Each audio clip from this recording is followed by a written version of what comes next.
Chers amis, chers camarades, vous commencez à me connaître quand il y a ce savant mélange de subventions et de délire progressiste extrême. Eh bien, je suis toujours là pour sanctionner d'une part, mais aussi pour vous montrer finalement la portée philosophique, la portée journalistique aussi de ce que l'on a sous les yeux. Aujourd'hui, j'ai décidé de vous parler d'un festival à Lausanne, donc en Suisse, hein, pour ceux qui viennent du fin fond du monde francophone. Un festival qui s'appelait jusque-là la Fête du Slip et qui s'appelle désormais la FDS. Donc, qu'est-ce que c'est que la Fête du Slip? Eh bien, je vais vous en lire une petite description qui est parue dans la presse cette semaine. Alors, c'est une dépêche, hein, donc une agence de presse qui a fait ce texte et qui nous lit la chose suivante. C'était cette semaine dans 24 heures, qui est le journal historique de la région où je vis. La fête du slip change de nom. Si elle garde son acronyme FDS, elle devient, comme français de souche d'ailleurs, elle devient le Festival artistique des affects, des genres et des sexualités. La 11e édition se déroulera du 18 au 21 mai et replacera l'amour et le lien au centre en revalorisant une nouvelle arborescence, celle des affects. L'arborescence des affects, c'est déjà technique, hein. Les artistes proposeront de semer l'amour révolutionnaire, de sublimer les traumas, d'imaginer son moralisme, de pratiquer la tendresse radicale, la frivolité tactique, ce qui a l'air très très intéressant, le rire désarmant, l'érotisme lordien et beaucoup d'autres réjouissances. Voilà, c'est ce qu'on apprenait cette semaine. Eh bien, bah, logiquement, avec un programme si alléchant, n'est-ce pas, il s'agissait de voir ce qu'il y avait réellement dans ce festival, et c'est ce que je vais faire avec vous. Mais d'abord, j'ai besoin de vous pour continuer à faire mon travail, que ce soit en vidéo sur cette chaîne et bientôt, si possible, avec du meilleur matériel pour me filmer, avec une meilleure image, donc, mais aussi sur mon journal lepeuple.ch. Bah, comme vous le savez, moi j'ai tout quitté, hein, pour me lancer, pour partir à l'aventure. Bah, j'avais le sentiment qu'une voix manquait dans les médias. Et bien, si c'est aussi votre sentiment, si vous aussi vous pensez que je comble un vide, eh bien, venez faire un abonnement. J'ai cassé tous mes prix. J'ai des abonnements des 4 €. J'ai un abonnement print à 89 €, 89 pour les Français. J'ignore combien de temps je pourrais garder cet abonnement aussi bas. Honnêtement, c'est un sacré risque. Peut-être je vais devoir le remonter d'ici, je sais pas, un mois, 2 mois, on verra. Donc, faites un abonnement le plus vite possible.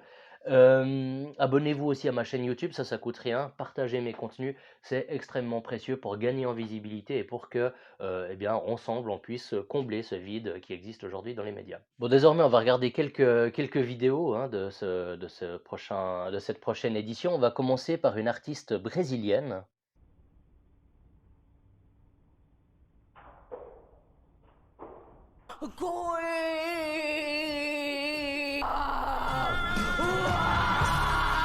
Voilà, donc cette dame, c'est Helena Arroro, j'imagine qu'on prononce ça, je suis pas lusophone.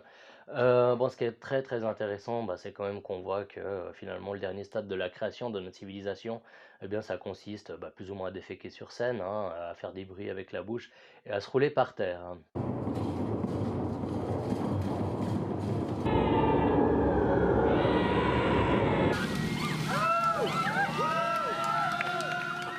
Là, j'ai aussi une petite sensibilité, hein, pour cette sirène. On voit cette dame bah, qui fait là encore des bruits, hein, dans un costume de bondage. Et puis, eh bien, à un moment, voilà, c'est un peu l'apogée de son œuvre. Elle va se foutre dans une fontaine et tout le monde applaudit. Ce qui montre quand même une imagination pas mal atrophiée. On y reviendra. It's the only reason why I'm going so hard. You see my name gonna be in lights, now they gonna be in... Les gens sourient pas tellement, hein, on n'a pas l'impression qu'on va beaucoup se marrer. Moi, c'est vrai que je fais parfois des sorties dans des milieux catho tradis. Je suis bien accueilli, j'ai de l'estime pour ces gens. Et je vous promets qu'on se marre plus, on boit du pinard, on bouffe du saucisson. C'est finalement assez sympa, qu'on y croit ou pas. Et ben, finalement, c'est assez marrant de voir de quel côté aujourd'hui se trouve un peu la joie de vivre. J'ai tendance à penser qu'elle se trouve plus du côté des gens qu'on assimile à d'épouvantables passéistes que chez ces militants. Oui, il y a encore un dernier point que je voulais soulever, c'est tout bête, c'est le formulaire d'inscription pour être membre du staff, hein. Vous savez que moi j'adore quand c'est staff. Enfin, de staff, il doit y avoir un équivalent en français, mais je pense qu'ils ne le connaissent pas. Ce que je trouve très intéressant, c'est que bon, bah voilà, il y a les informations pratiques, etc., comment faire, où s'inscrire, etc. Une responsable staff, enfin des responsables staff, Gaïa et Zoé. Et puis, ce que je trouve trop chou, hein, pour parler comme elle, c'est que euh, le formulaire, bon, elles nous disent qu'elle se réjouit trop de travailler avec nous tous, D'ailleurs, c'est plus Tux, hein, c'est Tux, enfin, bon, bref. Et puis surtout, elle signe des bisous si consentis et ça, je trouve très intéressant parce que bon, il y a toute cette thématique du consentement évidemment dans les rapports sexuels, bah, qui est comme une thématique, bah, importante, hein, mais enfin des bisous si consentis, ça montre quand même une volonté de judiciariser les rapports, sociaux, les éléments les plus innocents, de la vie en société, des rapports entre les sexes, et d'ailleurs pas que entre les sexes. Moi, je fais la bise à certains copains. Donc qu'est-ce que ça veut dire? Est-ce que Heu évidemment, donc quand on sait vivre, on va pas faire un bisou à quelqu'un qui nous déteste, ou à quelqu'un qu'on connaît à peine, mais enfin, faire la bise est quand même un comportement assez basique. Ce que je trouve intéressant, c'est que, bah, moi je suis souvent allé dans les pays du Nord, qui sont des pays assez, enfin en gros on se salue, on a 3 kilomètres de distance entre les gens et quand ils commencent à vous connaître un peu, ils se tendent, pour tendre un bout de bras, mais enfin avec une distance entre les bustes qui reste, quand même assez délirante. Comme s'il y avait une peur de choper des maladies, bon, c'est devenu assez tendance malheureusement, mais enfin surtout s'il y avait une peur du rapport humain aussi, et a fortiori à mon avis, comme s'il y avait une peur, je dirais, hem, simplement de montrer trop d'affection, trop de sentiments, qui font partie de la nature humaine. À ce stade, peut-être juste un point, moi j'ai reçu il y a 2 ans sur mon plateau, j'étais rédacteur en chef d'une chaîne de télé, j'ai reçu, eh bien les personnes qui animaient ce festival. C'était des gens assez sympathiques. La personne, qui faisait la communication était, une personne, je dirais en transition. Elle m'avait amené une coupe menstruelle, que je devais offrir à mon épouse. C'était un geste qui était certainement plutôt bienveillant, on va dire. Et puis enfin ces gens étaient assez sympathiques, mais c'est clair que bon déjà on était dans un truc hyper perché. Mais moi, bah, comme vous le savez, hein, que les gens fassent des trucs hyper perchés, peu me chaud. Le problème c'est que ça coûte quand même assez cher aux habitants de la ville de Lausanne. On va regarder ça dans les chiffres. Là je remercie Antoine, qui m'a encore, mon camarade Antoine, donc qui m'avait fait les extraits, qui ont encore recherché, dans les budgets de la ville de Lausanne, combien ça coûtait. Donc on voit en 2018 que ça coûtait, la fête du slip 2018 avait coûté 15 000 francs à la ville de Lausanne, pour passer à 35 000 francs pour son édition en 2019. Et puis on était redescendu à 30 000 en 2020. Est-ce que, je sais pas, est-ce qu'il y avait quelque chose qui était allé trop loin, auparavant? Je sais pas, ce serait rigolo de le trouver. Et puis, ce qui est assez intéressant, c'est, de comparer le tarif, édition 2021 à, d'autres événements. Notamment en 2021, il y a eu, l'association qui organisait les célébrations pour les 750 ans de l'église Saint-François. Donc l'église Saint-François, c'est un temple historique, au centre de Lausanne, un lieu d'importance quand même sur le plan, patrimonial, disons. Et eux avaient reçu 25 000 francs, donc voilà, je mettrai sans surimpression. Et ce qu'on voyait, c'est que, à la même, période, eh bien, de nouveau, la fête du slip avait gagné 35 000 francs. Oui, 35 000 francs. Donc j'ai pas trouvé au-delà de ça, hein, mais c'est vrai que ça questionne, moi, que des personnes désirent faire ce qu'elles veulent sur scène, bah, ouais, je suis pour la liberté d'expression. Donc si vous voulez, moi si les gens veulent déféquer sur scène, je m'en fous complètement.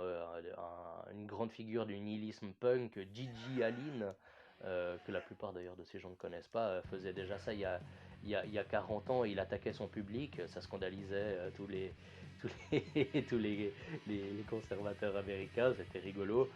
C'était parfaitement punk. Il a fait une overdose à 35 ans, tout est réglé, tout est bon. Euh, le problème, c'est toujours la question de l'argent public. Je pense que Gigi Allen, à l'époque, s'il avait reçu, si vous voulez, un centime, d'argent public, il aurait dit non, non, je veux rien avoir avec, quelques puissances, en place. Eh bien, c'est bien ça le problème, hein, c'est que là, on a des révolutionnaires d'État. On a des gens qui veulent pratiquer l'amour révolutionnaire, mais avec l'argent de ceux qui s'en foutent. Et c'est ça, et c'est en ceci que cette posture n'est pas révolutionnaire. On ne peut pas être un révolutionnaire subventionné, ça n'existe pas. Enfin, toute cette histoire, en fait, elle nous dirige vers une vraie question qui est le problème de la laideur dans notre société. Je vais vous lire un extrait d'un livre que je suis en train de lire. J'ai lu d'autres livres de cet auteur. C'est André Charlier. André Charlier, c'est une des personnes qui a posé les bases intellectuelles, disons, d'un mouvement qui allait, in fine, aboutir à la fondation du monastère où j'ai fait quelques jours à la fin de l'année dernière, le monastère du Barou, en Provence. Charlier avait eu parmi ses élèves, eh bien, le futur père abbé, don Gérard de cet endroit. Et puis André Charlier s'exprime au début de ce bouquin qui s'appelle Que faut-il dire aux hommes, qui est une citation, hein, de Saint-Exupéry. Il parle du problème de la laideur dans le monde contemporain. Il nous explique notamment que l'homme moderne est condamné à vivre dans le lait. Et puis, bon, bah, c'est évidemment le premier constat qu'on peut dresser quand on voit bah, ce qu'on voit, hein, dans ces images-là, c'est que nous avons pactisé avec la laideur, et même lorsque nous ne voulons pas le faire, nous n'avons pas le choix, puis ça passe par nos subventions.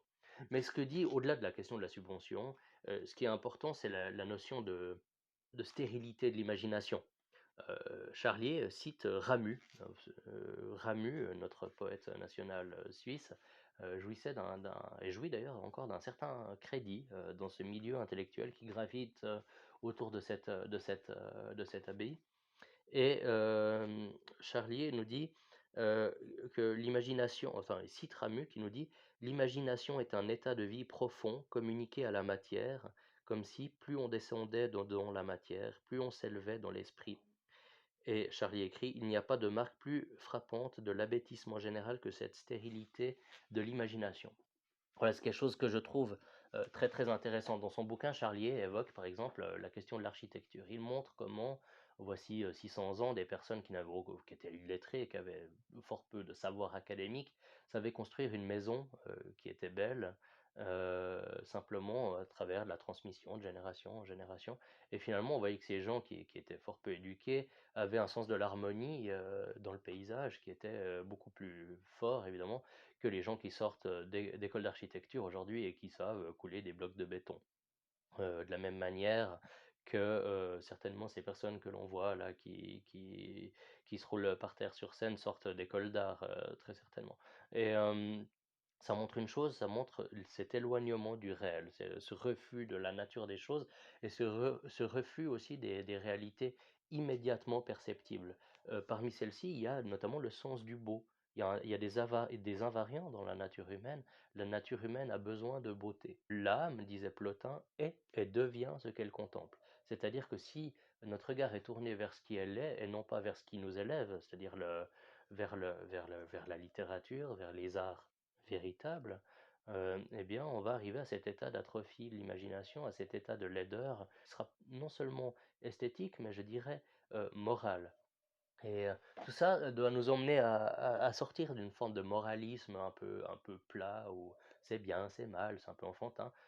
Non, il y a la belle action, il y a la belle attitude. C'est des termes qu'on emploie malheureusement plus beaucoup. Mais il y avait cette idée d'une action qui, au-delà de sa moralité, était belle. Elle avait du panache. Et c'est ça, je crois, qu'il faut reconquérir. Et c'est pour ça que je voulais parler de ce festival, au-delà de son aspect un peu ridicule, évidemment. Voilà, j'espère que je vous ai fait un peu marrer avec ces extraits, que je vous ai surtout donné des armes intellectuelles pour faire face à cet immense délire. Bah, vous avez peut-être vu que je porte un Marcel, c'est toujours très bien de parler de beauté en étant un Marcel. Mais en fait, c'est pas pour rien, c'est la seule fois où je ferai ça peut-être, mais c'est le Marcel de ma newsletter En Enfer il y a, c'est ma femme qui m'a fait ça, puisqu'aujourd'hui c'est mes 40 ans. Donc dites-moi si ça vous intéresse, j'ai aussi un t-shirt mais qui est ailleurs. J'ai la casquette là, que vous avez peut-être vu. Dites-moi si ça vaut la peine qu'on en produise à plus large échelle. Si ça vous fait marrer, eh bien, on en fera aussi, pour vous. Si cette vidéo vous a plu, si mon travail vous plaît, soutenez-moi. Prenez un abonnement dès 4 €, faites un don par Tipeee, aidez-nous à poursuivre vraiment ce travail. Comme vous comprenez, je ne suis pas seul, il y a des gens qui me chargent des extraits, qui me font les réseaux sociaux, tout ça. Simplement parce que je suis vieux et décroché maintenant que j'ai 40 ans. Donc j'ai besoin de vous, j'ai besoin que vous participiez à ce grand mouvement de contre-offensive.